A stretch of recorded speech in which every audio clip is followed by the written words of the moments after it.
common vocal issues that singers are actually facing these days?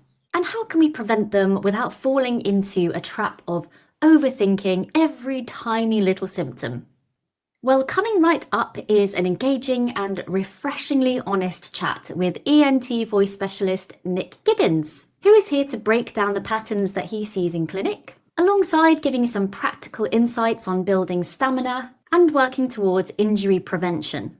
We're talking about what can actually be detected via laryngostroboscopy, reflux, hypermobility, rehabilitation, and Nick also tackles some questions from you, the listeners. So expect some expert knowledge, myth-busting, a couple of giggles along the way too, as well as plenty of down-to-earth, relatable discussions that every singer and teacher will benefit from hearing, thanks to the lovely Nick Gibbins. And here he is. Nick Gibbins, welcome to the podcast. How are you? I'm very well. Thank you very much. I've been really looking forward to this, and thank you. I feel very honoured to be invited on and give you my tuppence worth of knowledge. So I'm really looking forward to it. Well, I'm really looking forward to it too, because you've been so kind as to offer to kick us off with a song today. So in your own time, Nick, when you're ready. Well, I haven't got any clean ones, so that's a disaster. Oh no. Out of interest, what would you pick if you were to perform a song? Well, I really like You'll Be Back by King George III from Hamilton. That's my go-to karaoke piece.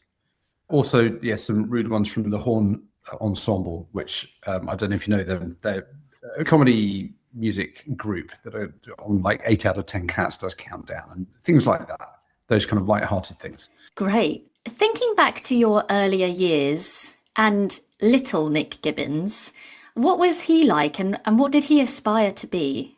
My story about what he was like as a boy was, always running around, climbing trees, hitting things with a stick, that kind of thing. Friends of my wife came around with 2 small boys, and I've got 2 girls. And these 2 boys were feral. They described their children as boisterous. I mean, they were young boys, right? And I remember when they left, I turned to my wife and I said, I'm absolutely fine with girls, and I now need to go and give my mother a ring and apologize for my entire childhood, because apparently I was a boisterous child.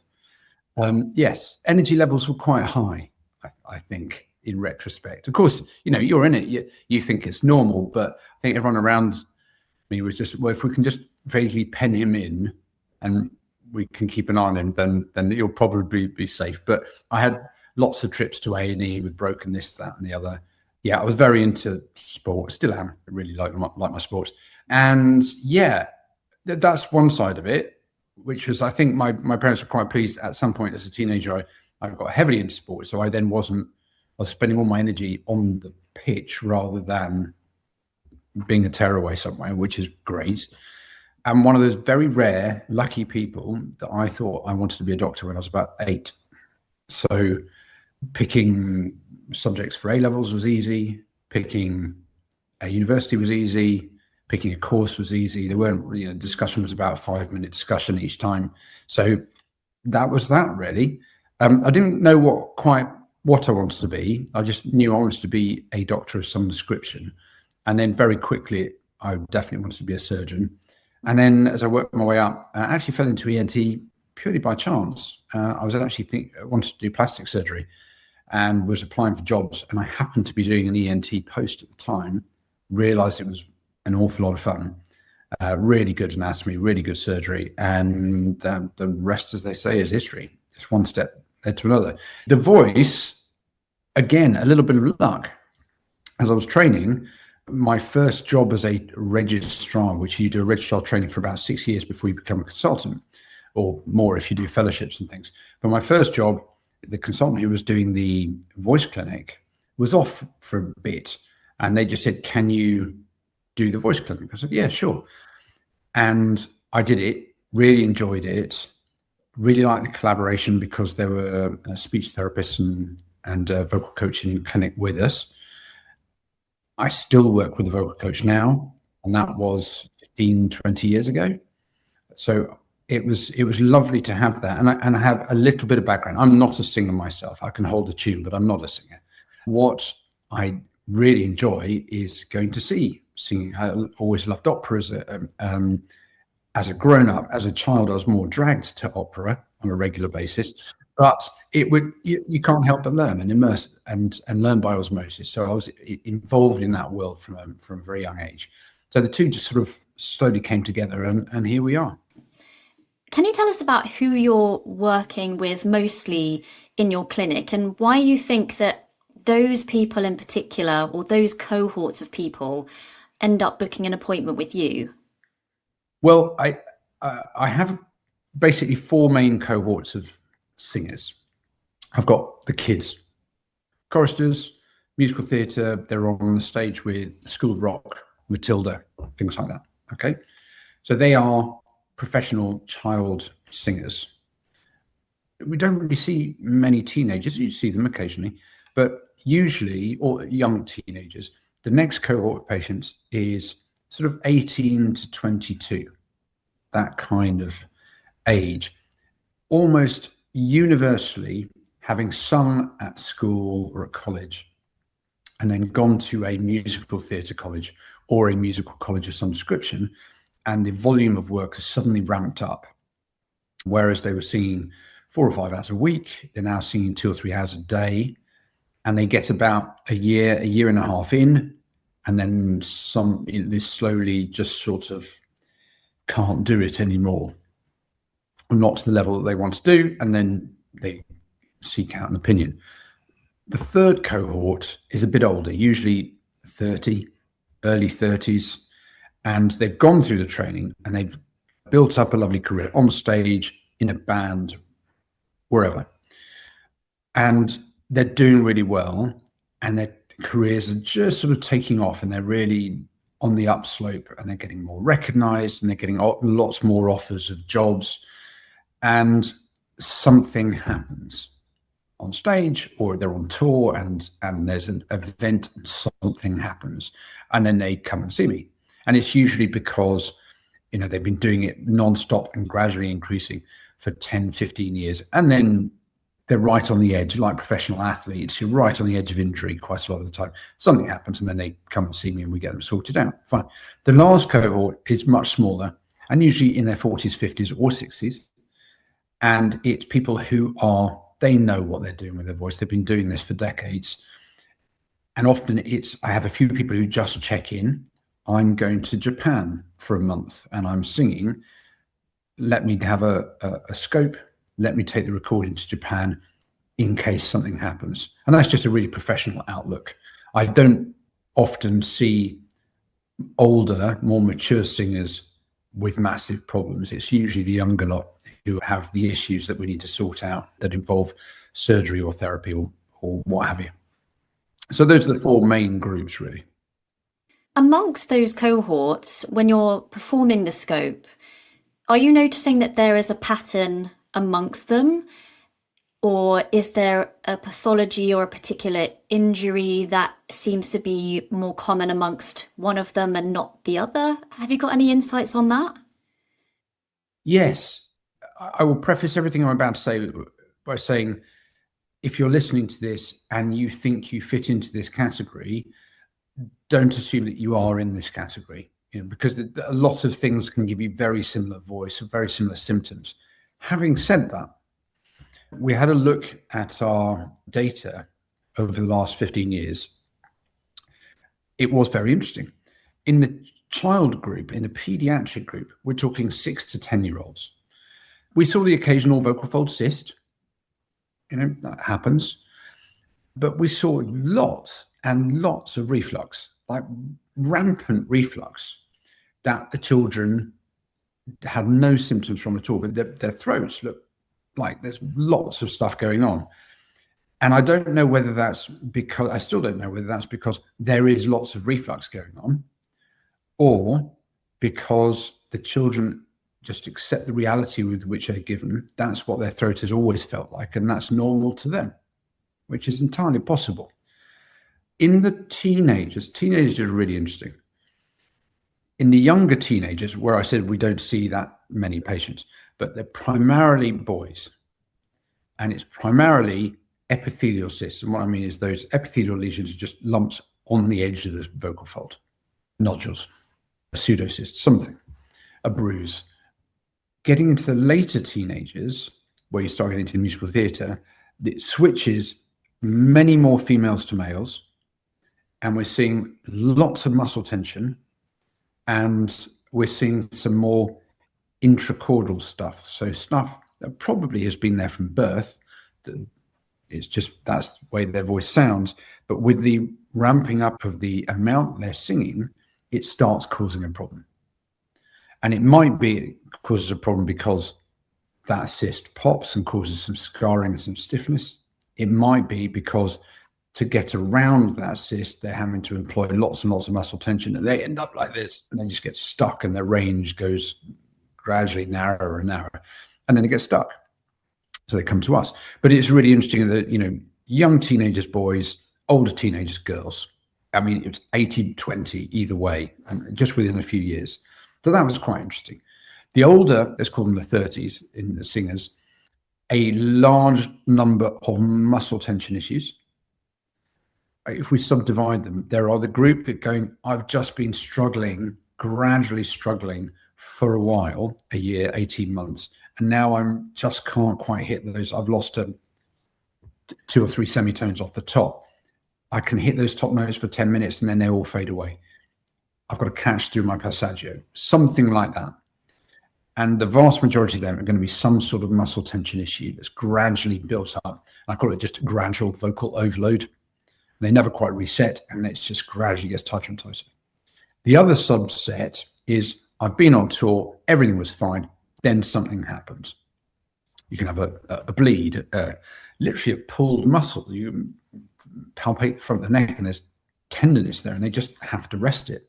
So there's an event, and there's something I can sort out, and then recovery, and then back to normal, or a lot of muscle tension, which is often, and if anyone's been in my clinic and heard me say this, they would have heard me say this 100 times, which is often you're too well trained. You're trained enough to get around the issue. You have the vocal gymnastics to work around it and turn it into a stylistic way of a sound, just change the color of the voice slightly to get around that thing that they know is there, to the point where they can't get around it anymore.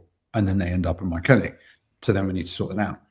And then the older ones, really, we can ignore them, put them in brackets at the top, because really they're fine. If you've got 20 or 30 years down the line, you're going to be okay. So it's those are really the cohorts. So stuff in the children's, the late teenagers with the cyst and the overload again, and then an event on tour or muscle tension, gradual vocal overload over a period of time. And why do you think in particular that there is maybe an influx of reflux? I quite like that rhyme, for the younger singers. Yeah, so I think the reflux, and this is purely my hypothesis with no evidence behind it whatsoever. We've all seen newly hatched babies, and there doesn't seem to be any kind of stopping stuff go down, come back up, go down. It's just, there's no valve or anything.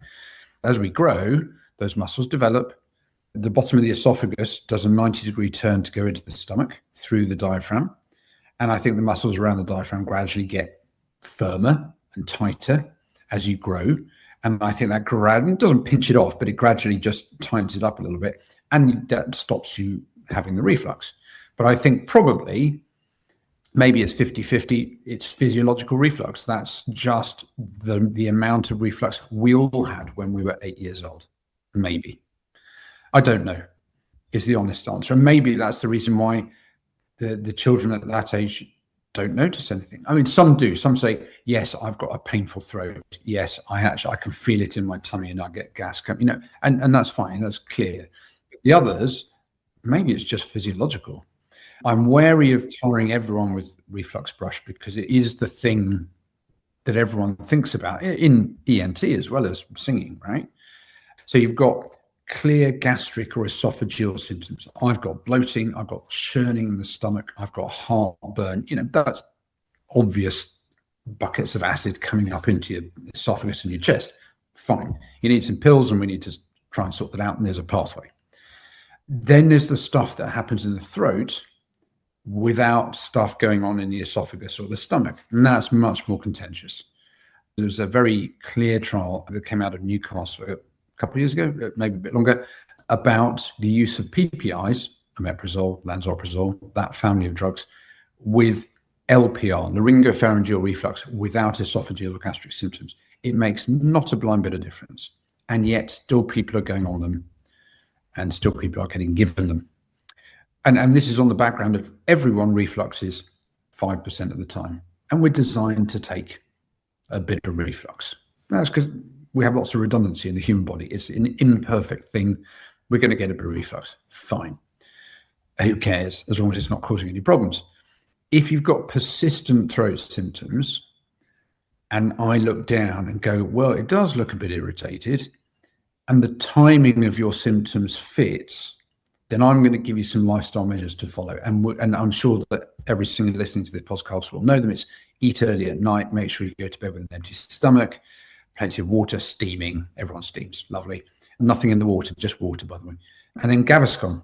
And Gaviscon, inert, sits on top of everything in the stomach like a barrier, stops things splashing back up. And usually, if you're getting a bit of reflux once every 2 or 3 days, gives you ongoing symptoms, do those measures for 2, 3, 4 weeks. And usually you'll find it just slowly fades away and just vanishes back to your box standard 5% of the time. I'm sorry, I've tangented off a little bit, but the influx of reflux, very, very often singers will come in and go, I've tried all the reflux stuff, because it's an easy thing to do. And actually, it's not a bad thing to do. It's good vocal hygiene. I would just make sure you're staying away from the tablets, unless, one, you've seen a doctor about it, or two, you are getting gastric or esophageal, that burning and bloating and all that kind of stuff, low down. And I say that because now stuff is available over the counter. So it is possible that you can get people just taking it because it's an easy thing to take, rather than because it's actually going to make a difference. Hey you! If you're enjoying the Singing Teachers Talk podcast, then don't forget to hit the subscribe button.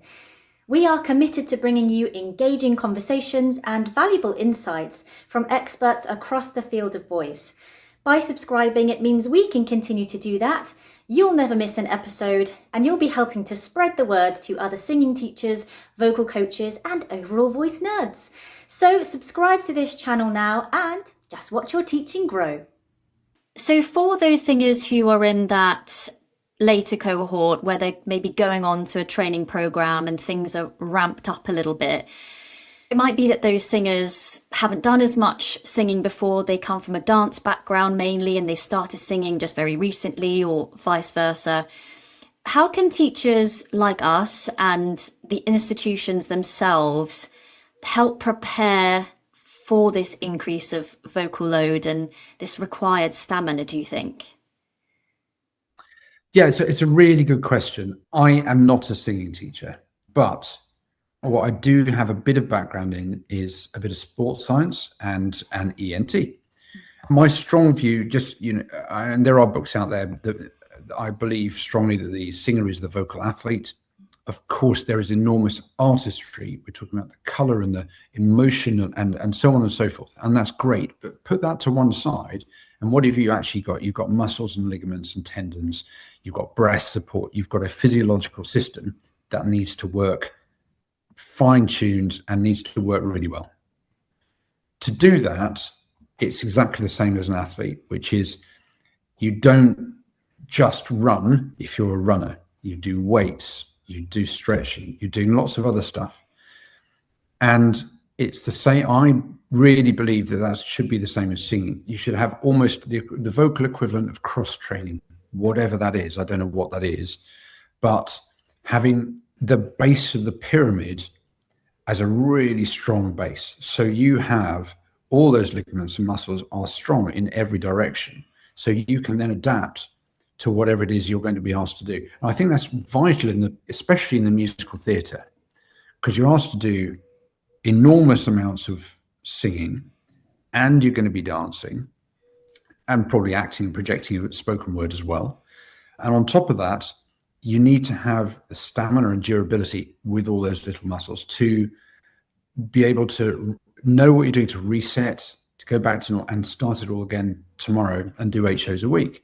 Now, lots of people are able to do that, and that's great. But I see lots of musical theatre people in my clinic, and that's not unexpected, not because it's musical theatre, but because it's a physical activity. There is a clear statistic that runners, it's something like 85% of runners will get an injury at some point. Okay, and I'm not saying singers are as up in that level, but there was always the myth of, you have a vocal injury and it's a disaster and the world is ending.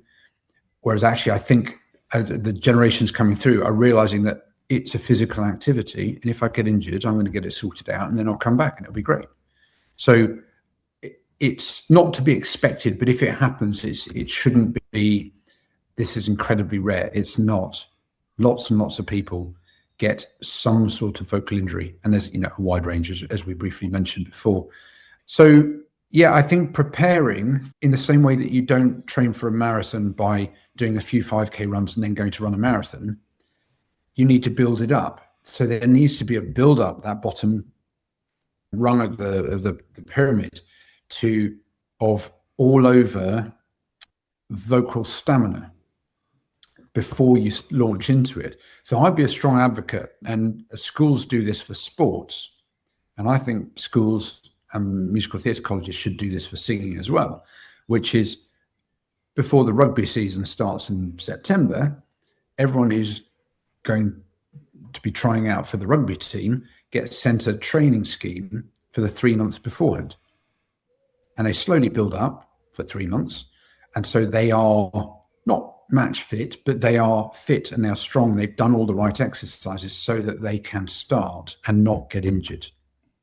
And I think that's a pretty good analogy, where I think perhaps getting the 18-year-olds, or whenever you entered that particular college, often 18, sending stuff out. If you've been accepted earlier in the year, sending out a training scheme and saying, this is what we'd suggest you do so that you are ready to go in September or October.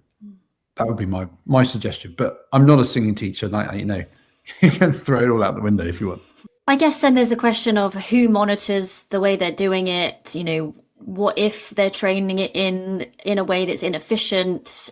Should they be taking it to a singing teacher? And then who's actually available to finance that? So yeah, there's the broader picture, I guess, just has those little nuances in that we'd have to sort of figure out. Yeah, absolutely. And that's why, preface it by just saying, no, I'm not a singing teacher. It's just the pure functionality of those muscles launching into a lot of singing can be problematic.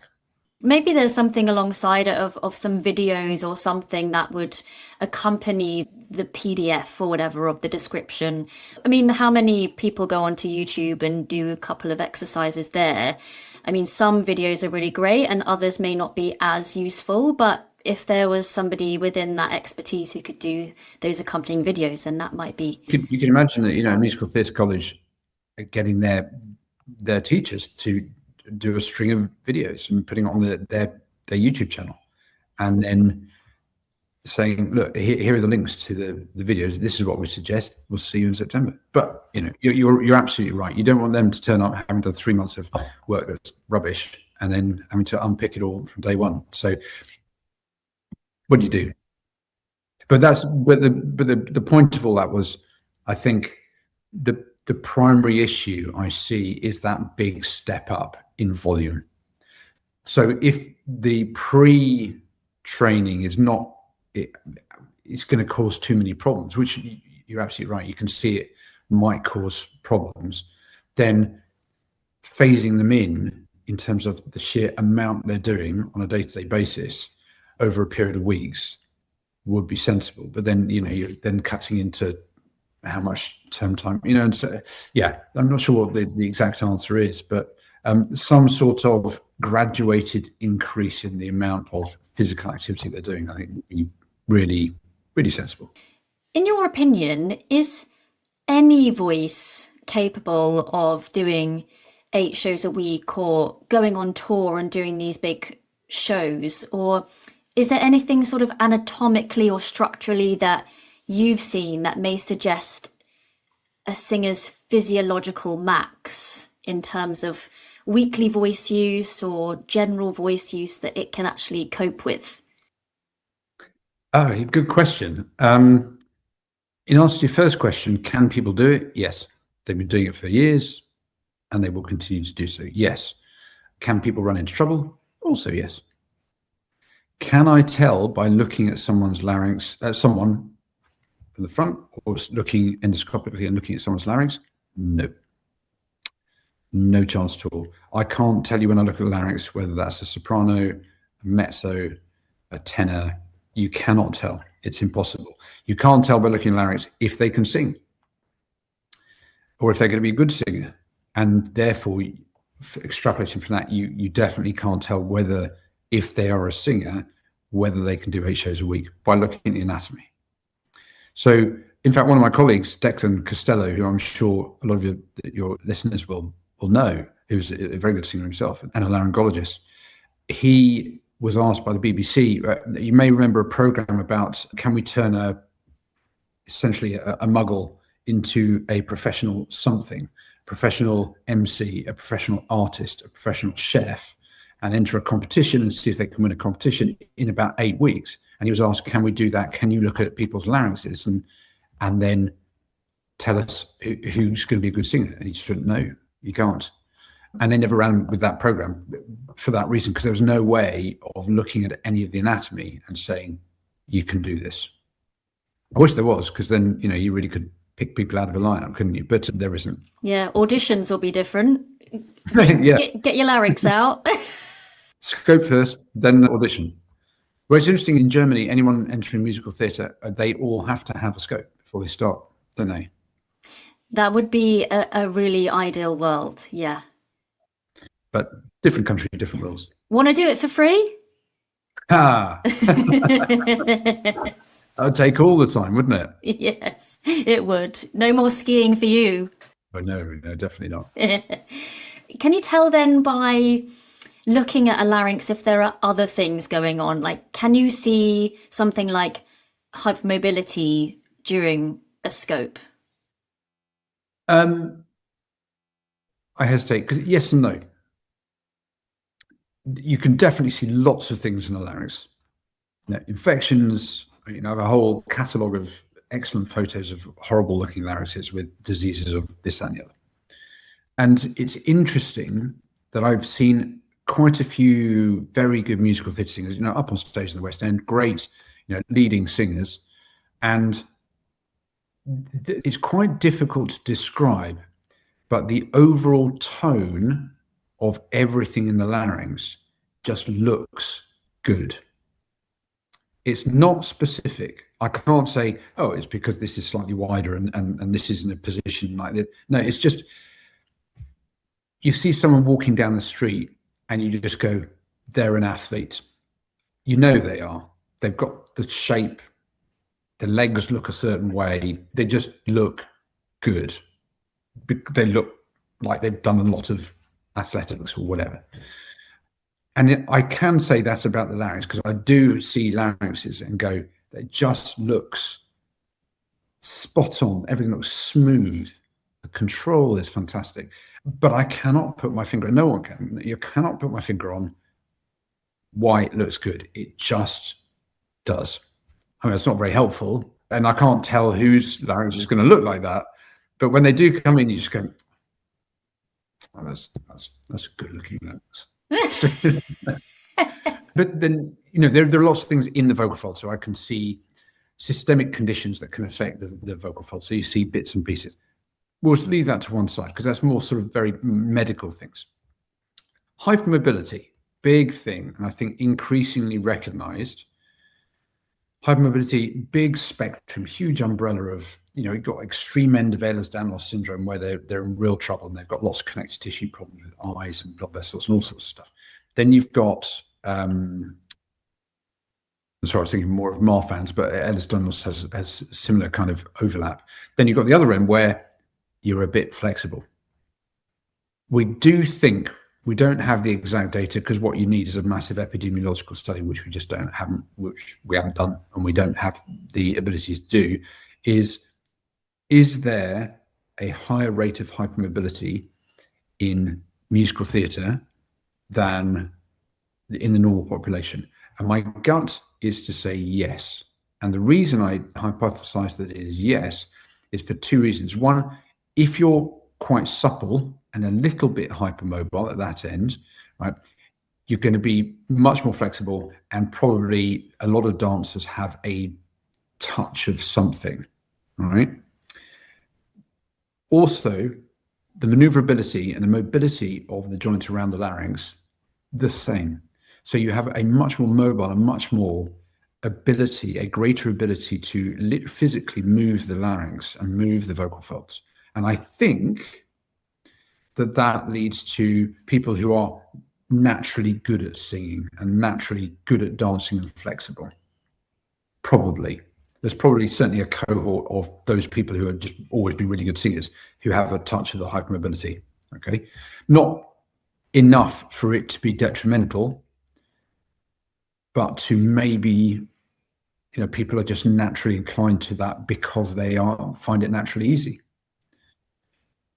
When it gets a bit worse, you can get into some issues, partly because of the hypermobility, and hypermobility affecting the connective tissue in and around joints and of the vocal folds and everywhere else, but also of the control that people use to try and control the hyperflexibility.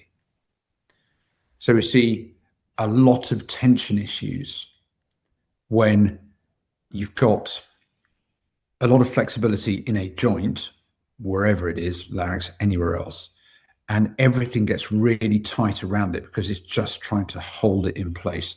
And the brain is goal orientated. It just wants to get the note out. It just wants to move your arm in that, run down the road or move your arm or throw the thing.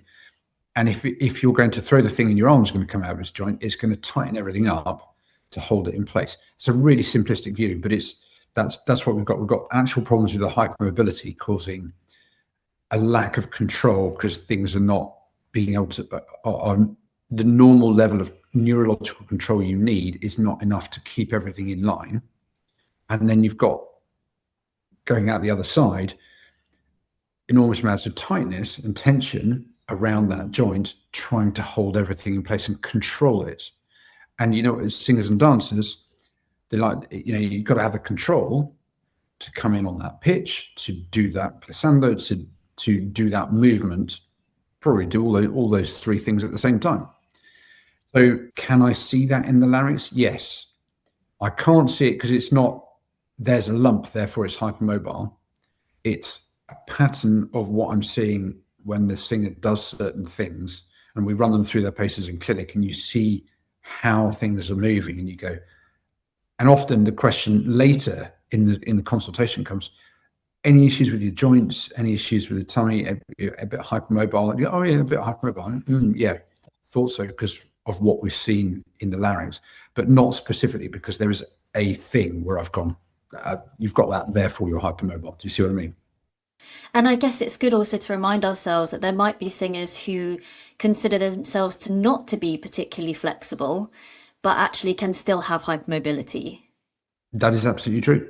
Yeah. They may, there's I'm not as flexible as that person, therefore I can't be hypermobile, because hypermobile are like really contortionist. No. Just because you're not as flexible as Jeff doesn't mean that you don't have any hypermobility. I'm a bit wary about the hypermobile thing as well. I'm just going to put in a little asterisk next to everything I've just said, which is in the same way that suddenly everyone hooked onto reflux. I don't want everyone to hook onto hypermobility. You're saying that is something that we see. We very rarely see a singer or a dancer come through the door and we go, you need to go and get a rheumatological opinion and you've got Ehlers-Danlos and this is not for you. It's often, that may just play a little part in the overall picture. It's not the thing, if you see what I mean. As someone who performs surgeries, it surprised me that you haven't played operation. I'd like to know how steady that hand is to get the wishbone. Yeah, no, you don't. Maybe actually, yes, that's not a good idea to know. But actually, it's a really good point. We joke, but if I'm operating on the larynx, so tomorrow afternoon, I've got 4 operations on the voice box, right, on the vocal folds. I know that the night before, and the morning of the operation, I have to do exactly the same thing. So I have to have the same amount of coffee. I have to have the same things to eat. So I know that I'm going to be steady because I'm looking down at the microscope. I'm often using a laser.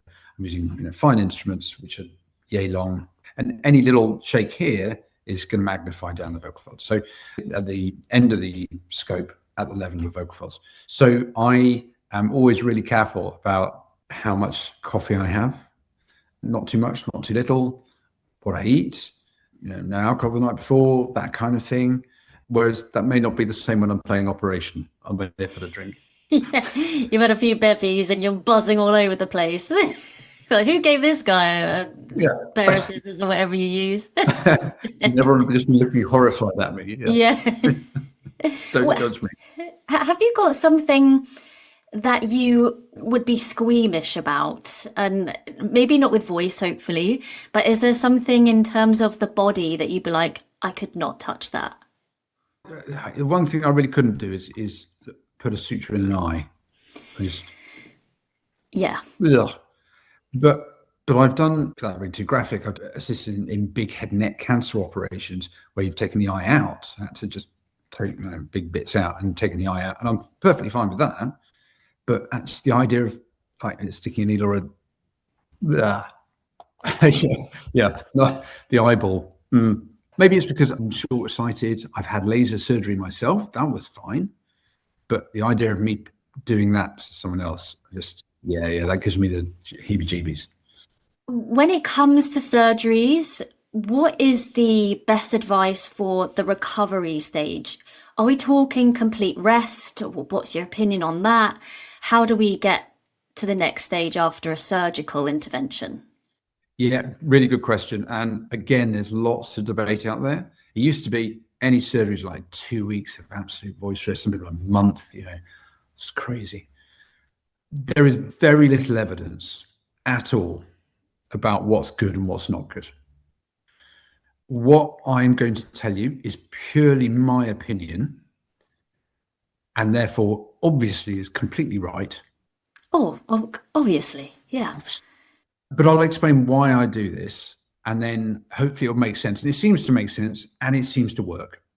And maybe the right answer is different, but I don't think it probably is too far different from what I do. So if we just break it down into one of 3 things, and I'm not talking about external operations, we'll ignore all those for the time being. So if I'm looking down and I'm doing something to someone's vocal fold, if I'm injecting something, I just say voice rest that day. They can start speaking the next day.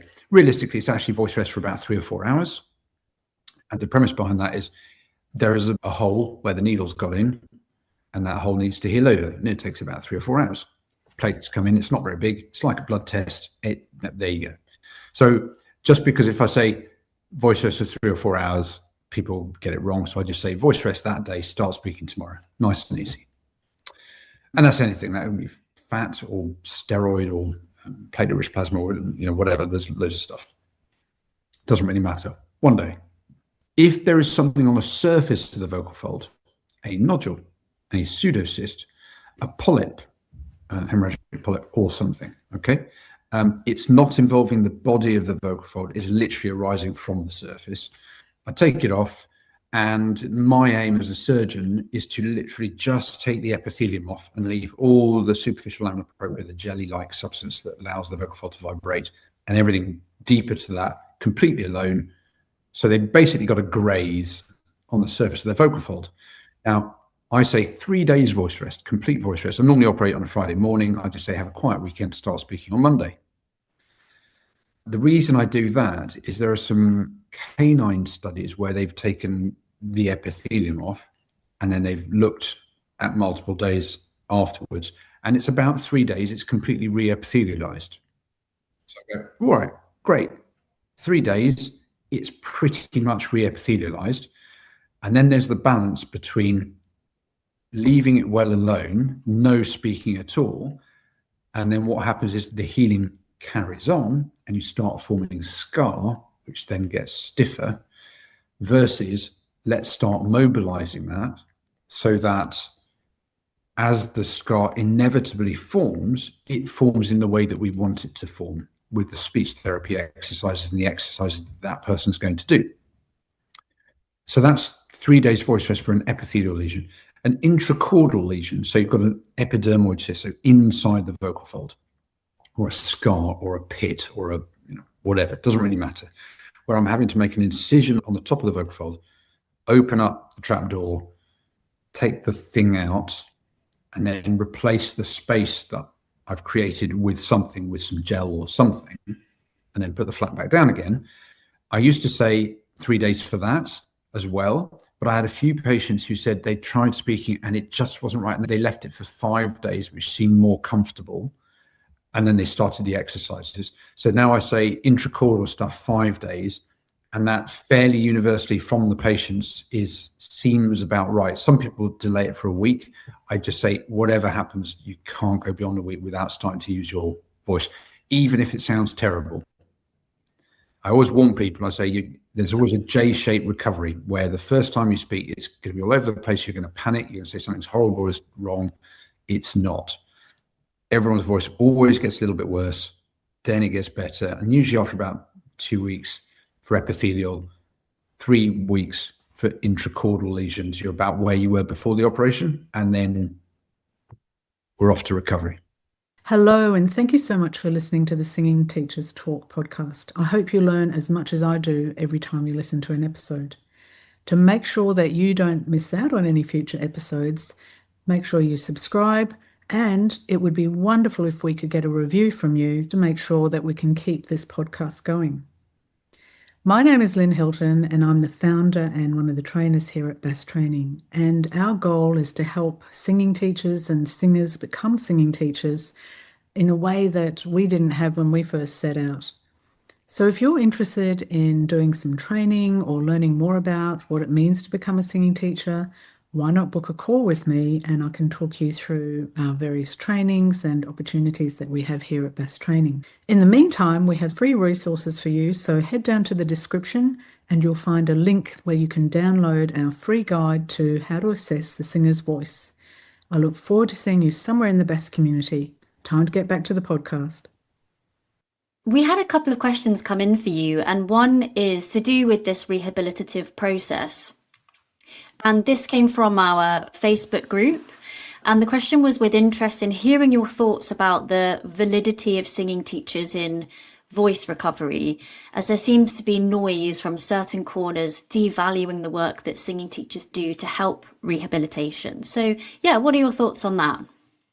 First of all, singing teachers have a vital role in the rehabilitation of singers who have undergone some sort of therapeutic measure. If I describe the pathway that we use, which is now a very well-trodden pathway, let's say they do have a thing on their vocal folds. So they're going to come to me, I'm going to do this surgery. Great. We've done, say, the 3 days voice rest, like we just discussed. They've done very well. They've gone to speech therapy, and they've done speech therapy for a good few sessions, a few weeks, 4 to 6 sessions, something like that. So after about 4 weeks, they've done about 4 sessions. We then start dovetailing the speech therapy with vocal rehabilitation coaching. And the reason we do that is, especially when the singers are well trained and they're good at taking instruction and advice, they often absolutely nail the exercises perfect. Great, and they're getting this lovely vibration, lovely airflow, good breath support, and closure is good, and we're thinking, oh, this is great, this is going really well. Right, go and sing, and then you just sing like they were singing before, with all the muscle tension patterns they built up because there was a thing on their vocal fold. That's not their fault, that's just the muscle pathways, the neuromuscular pathways are now set in that way, and we need to reset them. So the vocal rehabilitation coach takes those exercises and literally just blurs them into singing in their modal register then singing an extended register, glissandoing up through the passaggio, up into the head voice, and then, getting them into singing voice by using the setup that the speech therapist has got them. Then the vocal rehabilitation coach, this is great. She is not teaching, or he, to be fair, mainly she, or he, is not teaching that person to sing, is just getting them back into their singing voice, at which point she then, or he, sends them off back to their singing teacher, who will pick them up, ideally, and start working into the rep that they want to be working towards. The issue is, I think, and there's been lots of discussion over the last few years. So the vocal rehabilitation coaching, it's the gap in between. It's surgeon, speech therapy, singing teacher, and the sort of gap in between is the vocal rehabilitation. And it's that blur between the medical side, recovery, into the artistic side, getting you back on stage. Right now, there is no official pathway to learn how to be a vocal rehabilitation coach. There is no exam. So, and there is no regulation. So you can just set yourself up as a vocal rehabilitation coach, and therefore, just the fact that that is the way it is opens the door to getting a very wide spectrum of experience and a very wide spectrum of skill sets. So you can pick a vocal rehabilitation coach, and you might get lucky and they'll be awesome. You might get someone who might just not quite know what they're doing, quite frankly. We talked about this before. No one goes into this saying, I'm just going to fleece people for money and I'm going to take their money and to hell with them. Everyone's going in with the best interests of the singer at heart. So they're really trying their best. And I think there is a role for that vocal rehabilitation coach to fill that gap, but not to go off into the singing teaching, and not to be straying into the speech therapy. So there need to be boundaries set, and currently there are no boundaries set.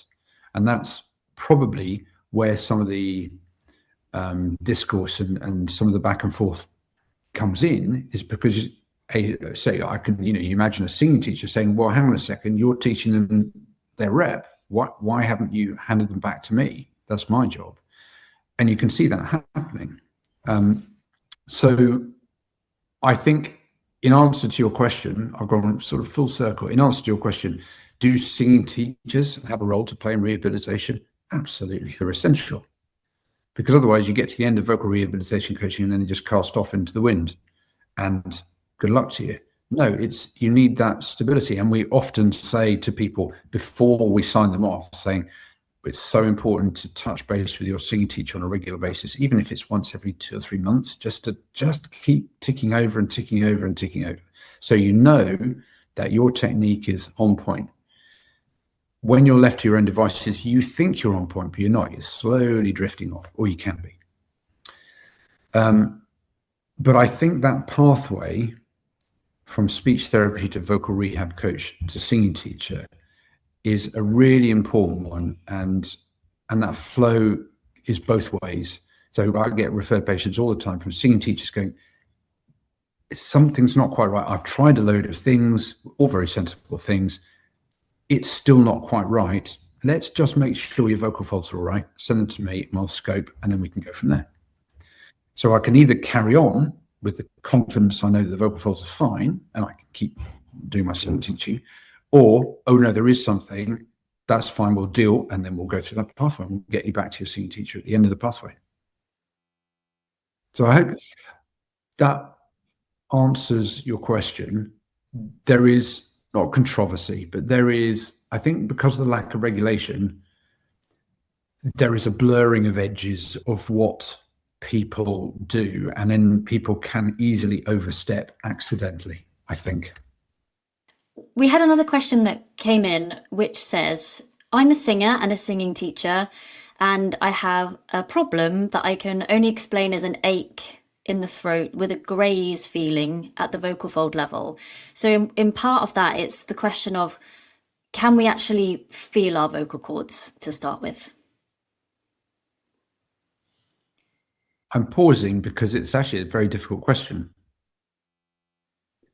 You can't feel your vocal folds. However, and the reason I say you can't feel them very specifically is because no one can say something's gone down there and it's on my right vocal fold. And the reason for that is there is basically one nerve that supplies a whole area, including the vocal folds on both sides, including the top part of the trachea and an area above the vocal folds. So it's a whole area. So something, and the eye, you must remember the reason we've got vocal folds is not to sing and speak. That's a distant fourth in the reasons that we've got vocal folds. One is to breathe, and two is to, and really, really importantly, is to protect our lungs. And we all know this. Something goes down the wrong way. You're coughing and spluttering and tears are streaming and snot streaming out in your nose, and there's nothing you can do about it. It's a very well worked reflex. 450 million years worth of reflex, right? You can't fight it. And it's great because it protects your lungs. But when it goes down, you can vaguely say, oh, it's gone down the right side of my throat or the left side of my throat, but it is not more specific than that. So you cannot feel the vocal fold. What you can feel, and everyone listening to this will know, is that I can feel when my vocal folds aren't quite coming together. You have an innate sensation of where your vocal folds are in space, even when you don't think about it. So when you're singing going, this isn't quite right, you can pinpoint and say, it's not quite right because ... The edges aren't quite coming together and it's a bit breathy. I'm squeezing. Like when you feel a bit puffy. Exactly. And you go, yeah, I've got a cold. I tried singing and it was just, very thick and no resonance and so on and so forth. Those descriptions are of what happens when your vocal folds are moving and the whole process of air, vibration, outflow tract. What they're not is a feeling of what is going on your vocal fold. So it's highly, highly sensitive area, but a really poorly specific area. So incredibly sensitive, something's there, but you cannot pinpoint where it is. There are very specific cases where you can, but I will ignore those. But in general, can I feel my vocal folds? No, but you can get a lot of proprioceptive feedback from what it feels like when air is going through them and so on and so forth. So the second part of the question for this person was that it seems that this feeling of an ache in the throat with a graze feeling seems to come on particularly flaring in the luteal phase of the cycle. This person's had lots of singing teachers and studied singing to a high level. They've had a stroboscopy and there's nothing wrong, nothing's been found. And they're wondering if you might have any idea what this might be and to direct in the best way possible. Yeah, that's a really difficult question. There are very well recognized features of premenstrual voice. What's really interesting about premenstrual voice is that objectively, there is no difference to the voice. Subjectively, that woman absolutely knows her voice is not the right, and it's not the same. But it's interesting that they cannot be picked up by objective measures or by other people listening. So it's a fascinating area. So that's an interesting thing about the luteal phase, which may explain why she is feeling something, but perhaps everyone else is going, well, it sounds fine, So maybe. Bottom line is, I can't really say without looking at the vocal folds. I know you said there's stroboscopy before and says it was normal, but with the best one in the world, there are stroboscopies and stroboscopies. There are people who do this all day, every day, and there are people who do them occasionally. And those people who do them all day, every day, who have a real specialist interest in the voice, are going to pick up much subtler and smaller things. What I will say is that if it's been going on for that long, one, it's not going to be anything horrible. There's no sinister features here. It's not going to be a hidden cancer or a hidden disease. It's been going on for years and years and years. It fluctuates in intensity. Again, nothing horrible. It sounds like most of the time it's normal.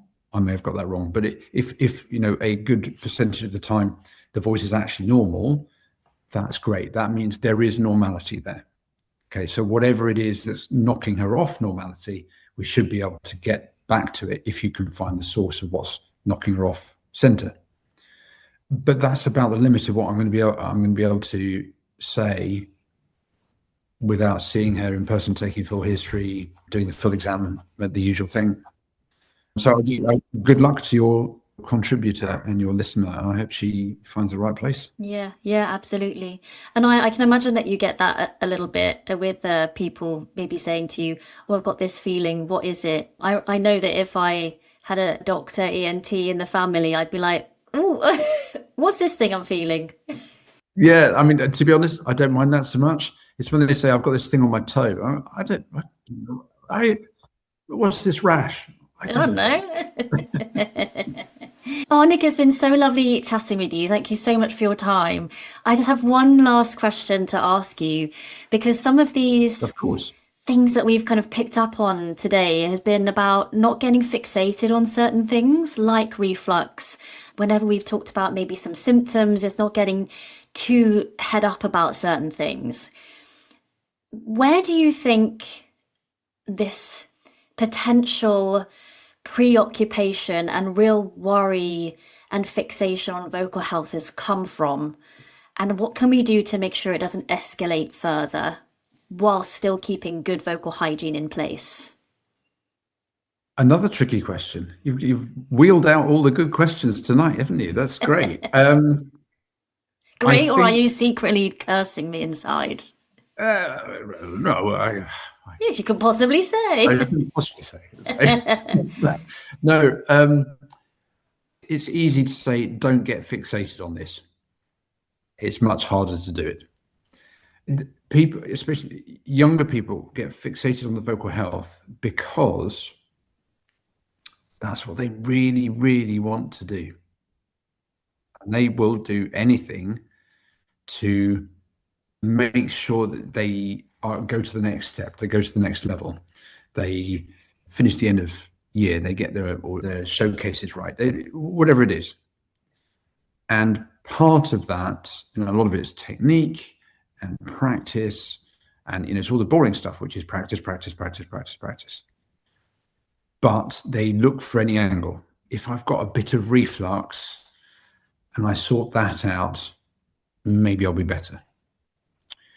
The reality is that humans are incredibly imperfect creatures, and stuff is there most of the time to a greater or lesser extent. And it's working through the stuff that you have to do without, and things will rise up. Okay, there's always this myth about the voice. The voice has to be perfect. Everything's perfect. Any slight niggle is a disaster, right? That's not real life. Real life is stuff happens, and you're going to be just a bit off one day, and you're going to be a bit sore, but then the next day you're going to be fine. It's an acceptance that we are human, we're fallible, and as is the mechanism. You do approach things professionally without being obsessive. An acceptance that the voice is, like every other bit of the body, not perfect, and it's going to vary. And obsessing about whatever it is, reflux or anything else that comes along, one, is not healthy for you, full stop. And two, probably isn't the reason why you've had some vocal issues. Okay, it might be a contributory factor, but the voice is not in isolation. It's multiple things. Your emotion, your physical state, the tension of the muscles in the throat, tension of the muscles in the larynx, how you slept last night, what bit of your cycle you're on, and all the other things that all pile into making a voice. Okay, Again, I know it's easy for me to say don't obsess about one or any of these things, but I think it also reiterates my feel about having that base of the pyramid. Again, the looking after your voice. Just the trouble is, it's all really boring stuff that everyone wants a magic pill. What you want is you want to eat healthy, you want to get good sleep, keep yourself well hydrated. You are going to practice, and do all the warm-ups properly and do all the cool downs properly, so that you have this incredibly robust mechanism and instrument, so that you can then go and turn it in whichever direction that you want to go. The obsession about vocal health, I don't think is new. I think it's always been there. I think it's just, to a greater or lesser extent, I think right now it's just accentuated a little bit. It'll be something else after I've retired. That just happens to be it at the current time. And I don't think there's anything particularly wrong with it. I think vocal health is really important. It's one of those strange things that we bang on about how important it is about vocal health. And then when people get obsessed by it, you say, no, back off. No, not that much. It's just important just to tick over on a daily basis. And being a professional and looking after yourself is, like I was talking about earlier about my operating, it's like, I know how much coffee to have. I know not to have a glass of wine the night before. I know, just there are certain things that I know work for me. And so if a singer is doing a particular pattern of work, of practice, of performing, then they should work out what works for them. And that's why we're here as well, isn't it? To help guide them into what that could be. Absolutely. There is no right way of doing it. It's the right way that for you, and how you prepare yourself, how you sing. That's you. You can learn the basics, and then you have to figure out what it is for you. Oh, Nick, I could ask you so many more questions, but I will leave it there and maybe hopefully invite you back one time if you'd be up for coming back on. I would love to come back on. It's been such fun. Oh, amazing. Where can we follow you in the meantime, know where you may be presenting at some conferences or following the work that you're doing?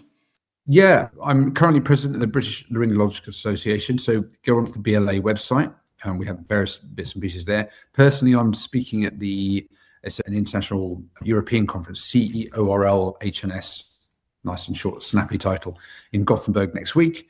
And then we've got some conferences later in the year as well. I'm going to Mumbai as well, speaking about musculoskeletal issues with the voice, which is going to be really cool. And then we have our BLA Cutting Edge Conference, 3 days in the Royal Society of Medicine in September, which is an amazing, of course I'm going to say that, but mainly my colleague Chad Aryangshi, who is the president-elect of the BLA, he's going to be taking it from me in 2027. And it's his baby, and it is a really wonderful 3-day conference. We also have a voice clinic course that we run. It was only once a year. We're going to probably increase that a little. An introduction to the voice clinic, which is lots of cases and then practicing scoping and things like that, primarily for speech therapy. But we do see quite a lot of singing teachers in the course as well. So get onto the website if you're interested. I'll see you at the next one. Oh, that's brilliant. Well, get your practice on of operation, because I'll invite you for a game and a bottle of wine. We'll see how you go. Thank you so much, Nick Gibbins. Excellent. I look forward to it. Pleasure. Bye.